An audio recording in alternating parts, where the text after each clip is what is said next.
नमस्कार दोस्तों। एक ज्ञानी मोंक जंगल के वृक्ष के नीचे ध्यान किया करते थे। रोज एक लकड़हारे को लकड़ियां काटकर ले जाते हुए देखते थे। एक दिन उनसे लकड़हारे को रोककर कहा, सुनो भाई, दिन भर लकड़ियां काटते हो और उस लकड़ी को बेचकर 2 वक्त की रोटी भी नहीं जुटा पाते। तुम जरा जंगल में थोड़ा आगे क्यों नहीं जाते? वहाँ आगे चांदी का वृक्ष का घना जंगल है। एक दिन काट कर ले जाओगे तो हफ्ते भर के खाने की व्यवस्था हो जाएगी। उस गरीब लकड़हारे को विश्वास ही नहीं हुआ, क्योंकि वह तो सोचता था कि जितना वह जंगल को जानता है उतना और कोई नहीं जानता। जंगल में लकड़ियां काटते काटते ही तो उसकी ज़िंदगी बीती है। यह साधु यह इस वृक्ष के नीचे बैठा है, इसको क्या खाक पता होगा जंगल के बारे में? मानने का मन तो नहीं हुआ, लेकिन फिर सोचा कि नुकसान ही क्या है।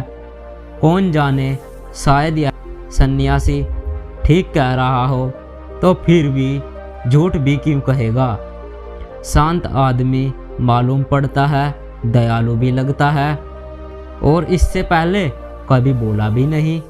एक बार प्रयोग करके देखने में क्या जाता है।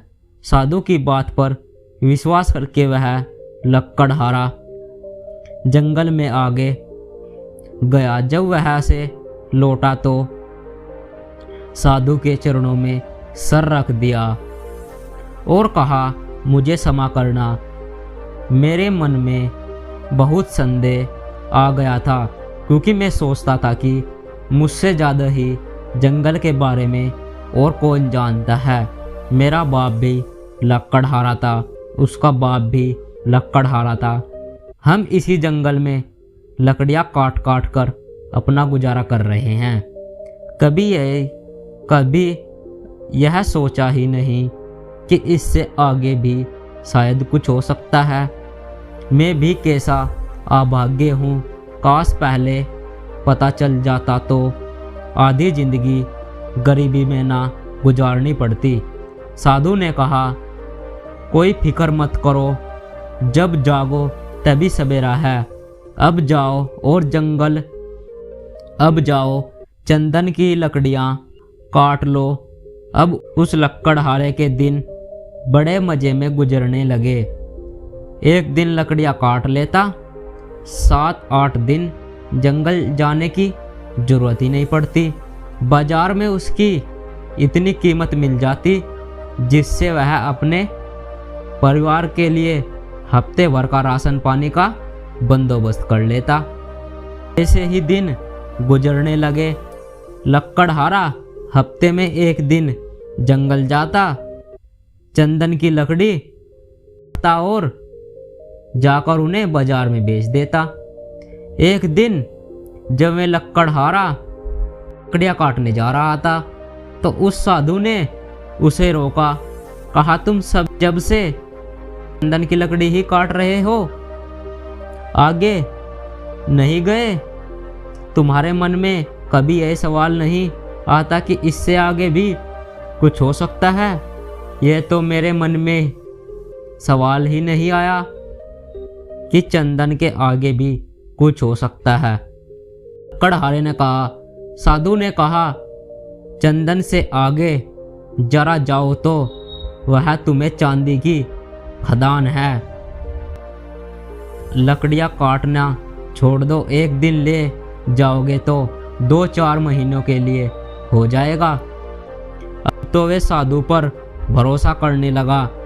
बिना कुछ सोचे समझे वहाँ से भागा। वहाँ जाकर देखा तो वह हैरान रह गया। वहाँ तो सचमुच एक चांदी की खदान थी। वह खुशी से उछलने लगा। अब वह 4-5 महीने में एक बार आता, चांदी ले जाता और अगले 4-5 महीने आराम से रहता। ऐसे ही कुछ साल गुजर गए। एक दिन जब लक्कड़हारा चांदी लेने जंगल में जा रहा था तो वह साधु से फिर उसी पेड़ के नीचे मिला। उस साधु ने लक्कड़हारे से कहा, थोड़ा और आगे जाओ, वहाँ सोने की खदान है। जब वह लक्कड़हारा चांदी की खदान से कुछ मील आगे गया तो देखा कि वहाँ सोने की खदान थी। इतने सोना जो उसकी पूरी जिंदगी को बदल सकता था। सोने की खदान का पता चलने के बाद अब लक्कड़हारा एक बार सोना ले जाता और साल भर तक जंगल ही नहीं आता। उसकी जिंदगी बड़े आराम से गुजर रही थी। ऐसे ही कुछ साल गुजर गए।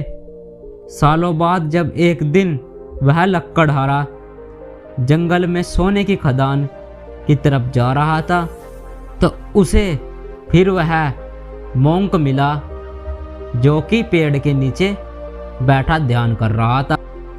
जब उस मोंक ने लक्कड़हारे को सोने की खान की ओर जाते हुए देखा तो बोला, तुम अभी भी जागे नहीं है? मुझे ही हर बार तुम्हें जगाना पड़ेगा। तुम खुद अपनी तरफ से सवाल नहीं उठाता। मन में जिज्ञासा नहीं उठती कि आगे जाके देखे कि क्या? लक्कड़हारा ने कहा, तुम आगे जाकर नहीं देख सकते? लक्कड़हारे ने कहा, मैं भी कितना बुद्धिमंत हूँ, मुझे यह सवाल नहीं आया।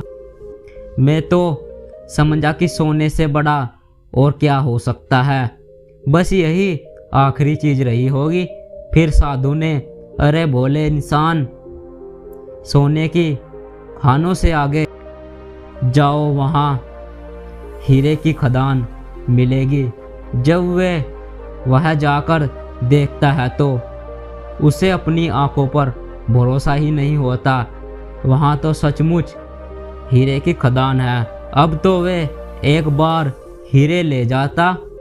समय के साथ वह लक्कड़हारा भी बूढ़ा हो गया।